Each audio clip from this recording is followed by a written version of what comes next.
You think your favorite band was one big happy family? Think again.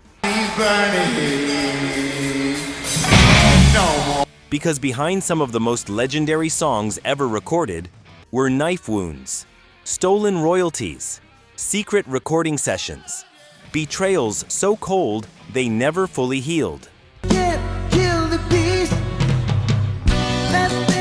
This is the top 10 rock bands that betrayed each other, and the songs that prove it. No gossip, no rumors. Real court documents, real confessions, real receipts. Let's go. Number 10. Creedence Clearwater Revival. John Fogerty wrote every single hit. That made Creedence Clearwater Revival one of the biggest bands on the planet. Proud Mary, Bad Moon Rising, Fortunate Son. He wrote them all. Played lead guitar on all of them, sang all of them.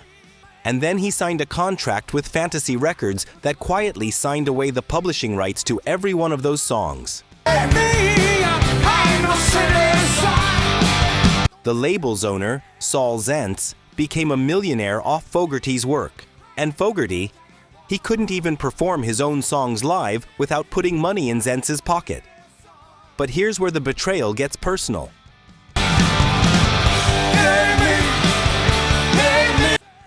In 1985, Fogerty released a solo track called The Old Man Down the Road. And when you ask him how much should we... Zaentz sued him, claiming Fogerty had plagiarized his own CCR song, Run Through the Jungle. The man was literally accused of stealing from himself. Fogerty won. But what destroyed him? Finding out that his own bandmate, bassist Stu Cook, had gone to Zaentz to point out the similarities in the first place. Fogerty later wrote, I felt that I had been stabbed in the back. I'm the guy who actually provided you with millions of dollars, Stu.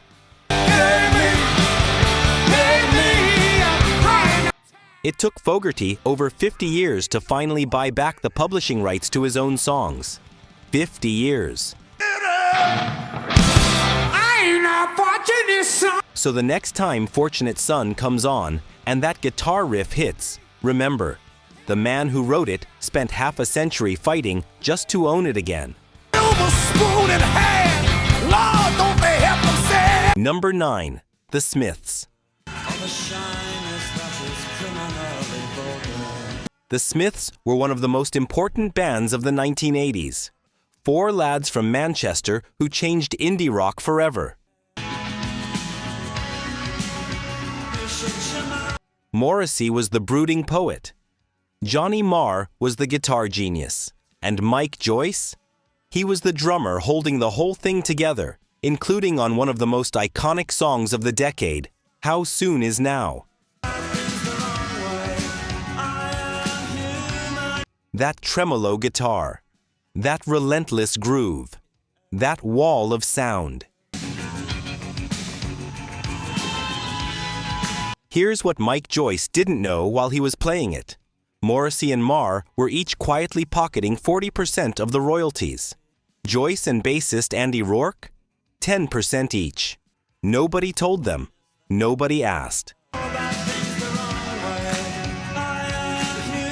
The rhythm section that made the Smiths sound like the Smiths, kept in the dark.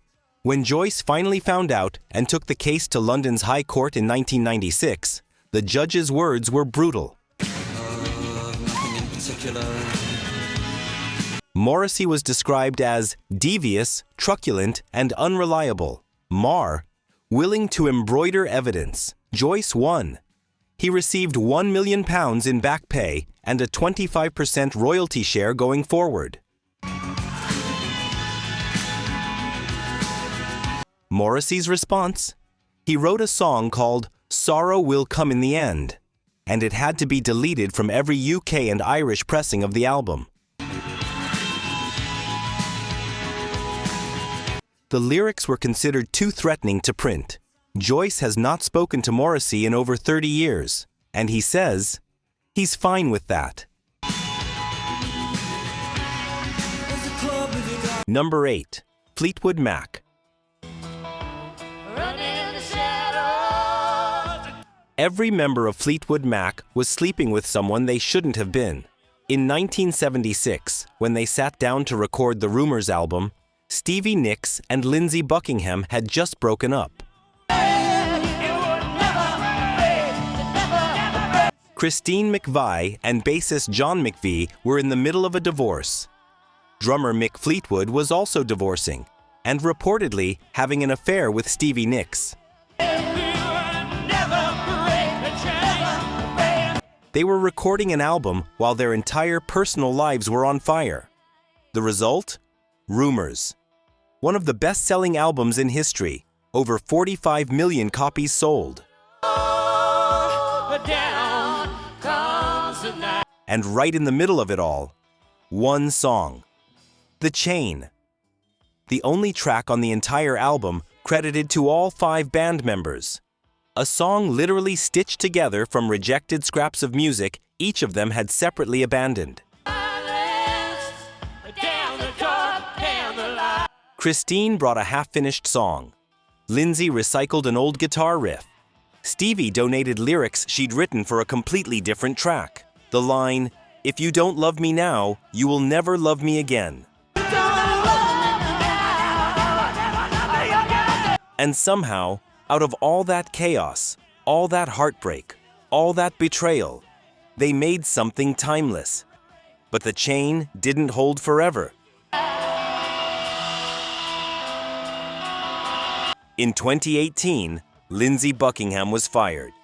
He says he got the call without warning. No discussion, no second chance. He later confirmed Stevie had delivered an ultimatum. Either he goes or I go. The man who co-founded the band's most successful era, fired by text through a manager. The chain, in the end, broke. Number 7. The Eagles. Don Felder wrote the guitar demo that became Hotel California. He came to the sessions with a cassette tape, guitar chords, a drum machine rhythm. Raw and basic, Don Henley and Glenn Frey built the words and the melody on top. And together, they created possibly the most famous song in American rock history.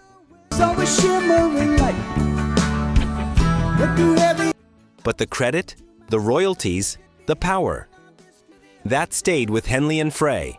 There were voices down the corridor. And then came another song, Victim of Love. Felder wrote the music. He wanted to sing the lead vocal, and the band said no. But instead of telling him directly, Eagles' manager Irving Azoff took Felder out to dinner. A nice dinner. A long dinner. While back in the studio, Don Henley was secretly recording over Felder's vocal track.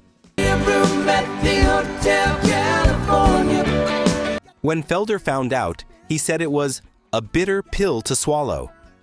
The tension only grew. Sweet summer sweat.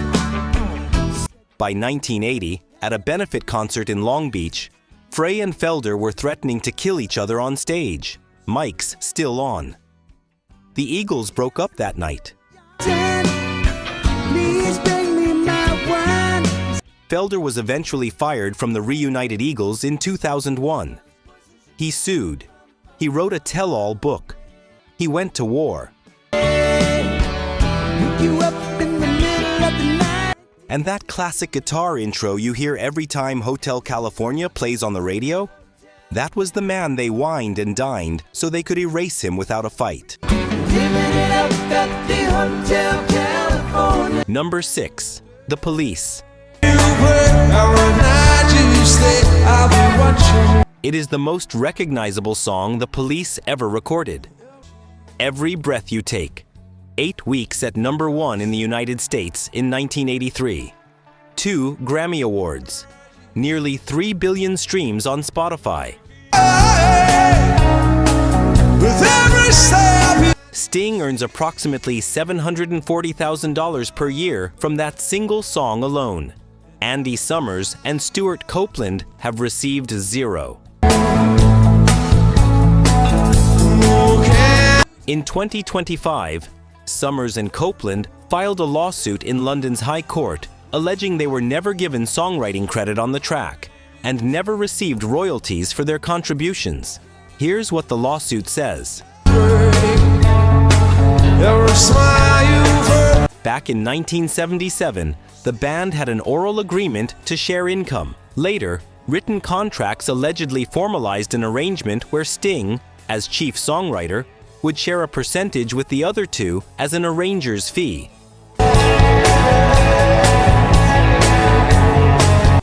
Summers and Copeland argue Sting has withheld millions over the decades. And the guitar riff? That immortal, haunting guitar riff that defines the entire song? That was Andy Summers, not Sting. In 2022, Sting sold his entire publishing catalog, including the Police songs, to Universal Music for a reported $300 million. Summers and Copeland? Still waiting. A source told The Sun. This has been coming for quite some time. Lawyers tried repeatedly to reach an out-of-court settlement, but hit a stalemate. By early 2026, the courts ordered Sting to pay $800,000 as part of the ongoing proceedings. But the full trial is still ahead. Every breath you take, every move you make, every dollar you make, apparently just for one. Number 5. Pink Floyd. Syd Barrett built Pink Floyd from nothing. He wrote the songs. He had the vision. He was the reason the band existed at all. And then the LSD caught up with him. The mental illness took hold. His behavior on stage became erratic and impossible. So the band replaced him with his old school friend, David Gilmour. What happened next haunted them for the rest of their lives. By 1975, Pink Floyd was recording the Wish You Were Here album, an album about Syd, his disappearance, his tragedy, his absence. And on June 5th of that year, while Roger Waters was finishing the mix of Shine On You Crazy Diamond, a song written entirely as a tribute to Syd Barrett, a stranger walked into Abbey Road Studios. He was overweight, his head was shaved, his eyebrows were gone. He was carrying a plastic bag and brushing his teeth. Nobody recognized him, until Gilmour looked closer. It was Syd. Roger Waters reportedly broke down in tears. Storm Thorgerson, a longtime associate, said, 2 or 3 people cried. He sat round and talked for a bit, but he wasn't really there. Syd sat in the studio listening to the song they'd written about him. Waters asked what he thought of it. Syd responded, "Sounds a bit old." Then he left, and nobody from the band ever saw him again. The guilt of pushing him out, the grief of watching him disappear, the pain of not being able to save him. That's what Wish You Were Here is actually about. Not just loss, but the specific, crushing weight of watching someone you failed slowly become a ghost. Number 4. Led Zeppelin. John Paul Jones was Led Zeppelin's secret weapon. Not the loudest, not the one on the magazine covers, but the one who, according to practically everyone who worked with them, held the entire sound together. Bass, keyboards, mandolin, arrangements, orchestration. Jones did all of it, quietly, brilliantly, without ever demanding the spotlight. His greatest moment as a composer? A track called No Quarter. Dark, atmospheric, mysterious. Built entirely on his own piano and mellotron work. A song where, for once, the quiet man stepped to the front. John Bonham died in 1980. Led Zeppelin ended. In 1994, Jimmy Page and Robert Plant decided to reunite for an MTV special, reworking Led Zeppelin songs with orchestras and world musicians. They did not tell John Paul Jones. He found out from the press.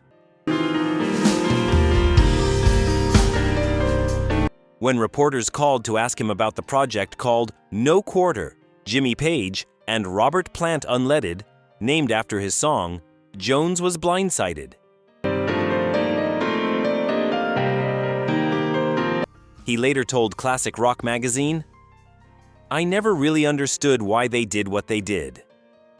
Plant's public comment when asked where Jones was? John Paul's parking the car.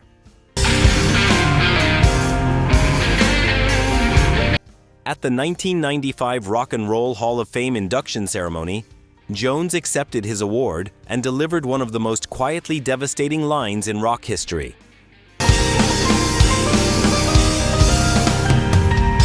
"Thank you, my friends, for finally remembering my phone number." The room went silent. The look on Page and Plant's faces said everything.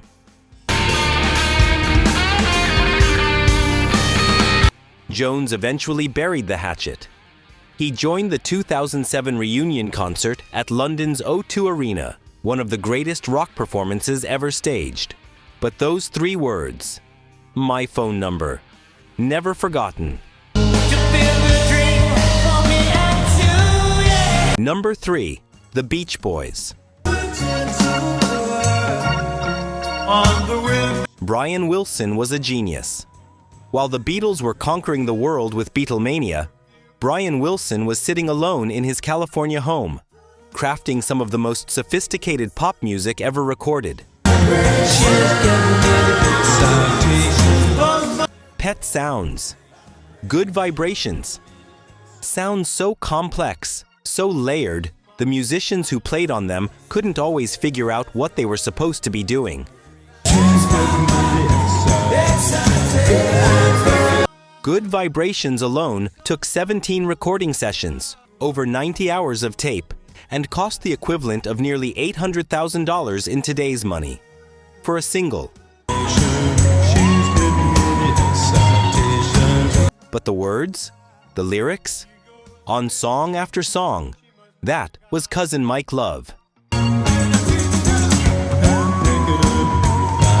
And for decades, Mike Love received no songwriting credit. In the 1990s, Love sued Brian Wilson for songwriting royalties on more than 30 songs, claiming he had co-written lyrics that Wilson had registered under his own name alone. The case was settled out of court. Love received millions in back royalties. To this day, the two cousins barely speak without lawyers involved. Mike Love is widely disliked by fans who see him as the man who tried to block Pet Sounds from being made, who watered down the band's vision, and who cashed in on Brian's brilliance. But legally, he won. Good Vibrations still sounds like a miracle every time it plays. What you don't hear is the war that's been raging over who made it and who deserved the check. Number 2. The Band. Kane is the name, and I served on the Danville train. Before there was heartbreak in rock and roll, there was the band. Levon Helm, Rick Danko, Richard Manuel, Garth Hudson, Robbie Robertson. The night they go. 5 musicians who lived together, toured together, bled together. Men who created a sound so deeply rooted in American soil, it felt like it had always existed. The night they drove Old Dixie down. Dixie down, when all the bells are One of the greatest songs in American music, full stop. It came from Levon Helm's blood. He was a Southern boy from Arkansas. He knew that story. He lived that story. Dixie down, and all the people were Robbie Robertson has credited Levon's voice and spirit as essential to the song's authenticity. And yet, the songwriting credit, Robbie Robertson, alone. But they should never have taken the All 5 members contributed to the music, the arrangements, the recordings, the sound that made those songs breathe. But when the royalty checks arrived, Robbie Robertson collected. The others did not. The night they go. Levon Helm spent the last years of his life speaking openly about the betrayal. He called it the greatest robbery in rock and roll history. Dixie down, and all the people was He held fundraising concerts, called Midnight Rambles, at his barn in Woodstock just to pay his medical bills and make ends meet. The man whose voice defined some of the most celebrated records of an era was nearly broke. and I swear by the mud below my feet, you can't. Robbie Robertson defended his credits until his death in 2023, saying he did the bulk of the actual writing. But Levon's interviews, his memoir, and his tears on camera told a different story. Razor came back up when he's in this. The Night They Drove Old Dixie Down is still a masterpiece. But every time it plays, somewhere, Levon Helm is owed a check that never came. Night they go, Dixie down. Number 1. Black Sabbath. 4 kids from the same streets in Birmingham, England. Tony Iommi, Geezer Butler, Bill Ward, Ozzy Osbourne. They didn't just form a band, they invented heavy metal from nothing. From a working-class city nobody expected anything from. War Pigs, Iron Man, Paranoid. Songs that didn't just top charts, they built an entire genre. Dave Navarro of Jane's Addiction said it best. Black Sabbath are the Beatles of heavy metal. Anybody who's serious about metal will tell you it all comes down to Sabbath. But by the late 1970s, the wheels were coming off. Ozzy was disappearing. For 6 weeks during the recording sessions in Los Angeles, nobody knew where he was. He was out, blacked out, gone. When he finally came back, he was too wrecked to sing. Tony Iommi kept making him redo vocal takes, over and over, not because they were bad. Ozzy believed it was because Iommi wanted to punish him, to grind him down, to give him a reason. On April 27, 1979, the decision was made. But here is the part that cuts deepest. Iommi and Butler didn't tell Ozzy themselves. They sent Bill Ward, Ozzy's best friend in the band, the one person closest to him, to deliver the news.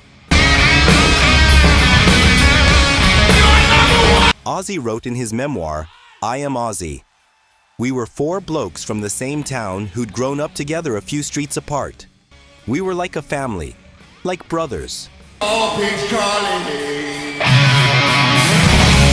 And firing me for being messed up was hypocritical. We were all messed up. And he was right. Every member of Black Sabbath had substance problems at the time. The difference, according to Iommi, was that Ozzy had become completely non-functional. Hand of God, it struck the hour. The others could still play. Ozzy could barely stand.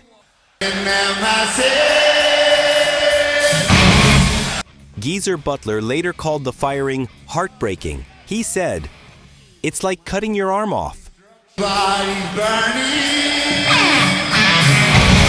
The cruel irony? The woman who helped find Ozzy's replacement, suggesting Ronnie James Dio for the role, was Sharon Arden, daughter of Black Sabbath's own manager, Don Arden. Then she fell in love with Ozzy, became his manager, and turned him into a solo superstar.